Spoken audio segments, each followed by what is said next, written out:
राधा स्वामी जी, यह साखी सावन सिंह महाराज के टाइम की है।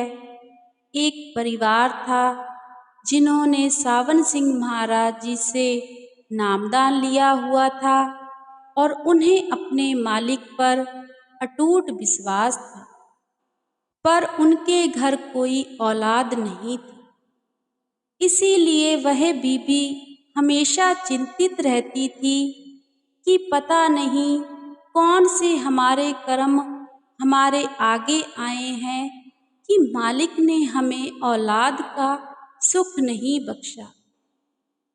बस हमेशा यही सोचती रहती थी। ऐसे ही एक दिन वह बीबी अपने घर पर बैठी हुई थी और यही बातें सोच रही थी कि उनके घर एक फकीर आया। जब फकीर आया तो बीबी से कहने लगा कि बीबी, आप बड़ी चिंतित लग रही हो, आपका मन बड़ा उदास है, मुझे बताइए क्या परेशानी है। वह बीबी कहने लगी कि मालिक का दिया हुआ हमारे पास सब कुछ है, किसी चीज की हमें कोई भी कमी नहीं है, पर औलाद का सुख नहीं है हमारे पास। पर हमें अपने मालिक से कोई शिकवा गिला नहीं है, कोई लेन देन होगा मालिक का हमारे साथ, जो मालिक ने हमें औलाद का सुख नहीं बख्शा। जब बीबी की यह बात सुनकर वह फकीर आगे से मुस्कुरा देता है और मुस्कुराते मुस्कुराते बीबी से कहने लगा कि आने वाले 1 साल में आपके घर एक बेटी का जन्म होगा, लेकिन उस बेटी की आप शादी नहीं करोगे, क्योंकि वह बेटी मालिक की एक रूह होगी और वह सिर्फ भक्ति के लिए ही पैदा होगी।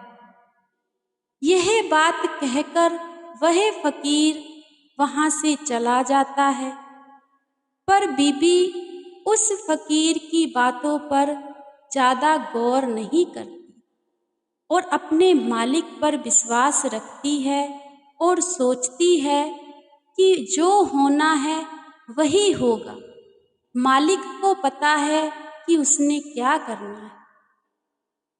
लेकिन आने वाले 1 साल में मालिक ने उनके घर एक बेटी को जन्म दिया।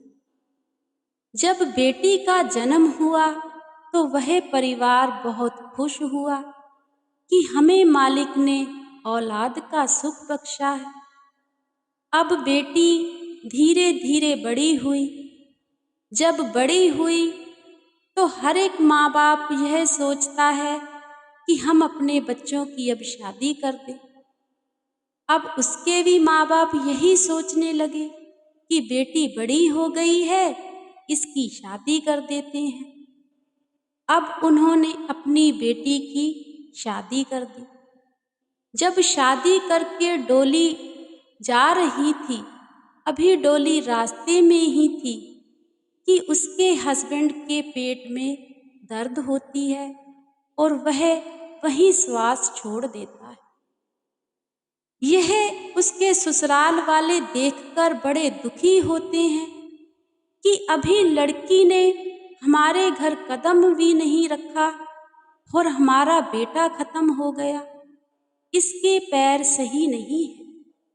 और वह अब उसी बेटी को रास्ते से ही अपने घर फिर वापस भेज देते हैं कि हम ऐसी लड़की को अपने घर नहीं लेकर जाएं। जब वह लड़की अपने घर वापस आती है तो उसके माँ बाप बहुत चिंतित हो जाते हैं कि यह क्या हो गया है, अब हम क्या करें। तभी वह फिर से सावन सिंह महाराज जी के पास अपनी बेटी को लेकर जाते हैं। पहले जब सावन सिंह महाराज के टाइम में बाबा जी अपने बच्चों से आमने सामने बात कर लिया करते थे।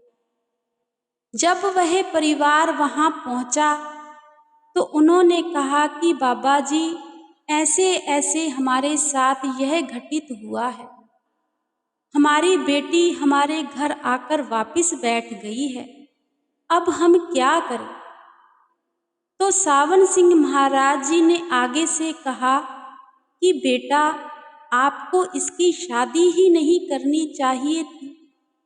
यह तो मालिक की रूह है और यह भजन सिमरन करने के लिए आई है। आपने इसकी शादी क्यों की?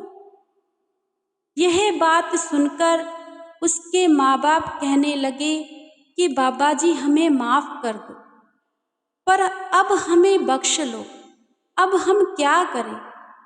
तो बाबा जी ने कहा कि अब इसकी शादी मत करना, इसे नामदान की दात बख्श दी जाएगी और यह सिर्फ और सिर्फ भजन सुमरन ही करेगी, अपनी भक्ति में ही लीन होगी, यही इसका जन्म है। पर आप अब दोबारा से इसकी शादी मत कर।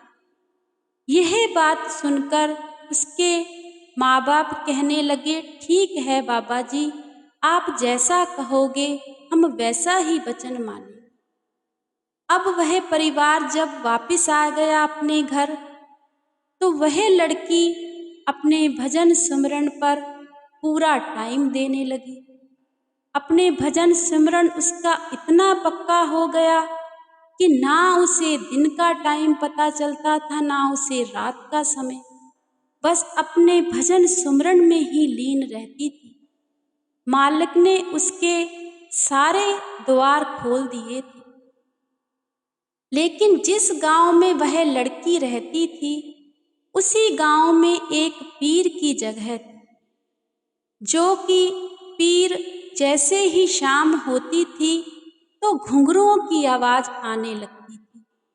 जब घुंघरुओं की आवाज आने लगती थी तो पूरा का पूरा गांव डर जाता था कि पता नहीं क्या होगा, और जो लोग खेत में गए होते थे वह भी शाम होने से पहले ही घर वापस आ जाते थे और बहुत परेशान रहते थे। ऐसे ही काफी टाइम बीत गया, पर वह पीर और घुंघरुओं की आवाज हमेशा ही आती थी। तभी एक दिन गांव वाले इकट्ठे हुए और कहने लगे कि उस बीबी के पास चलते हैं, उस बीबी की बहुत भक्ति है, उनसे ही जाकर पूछते हैं कि क्या बात है।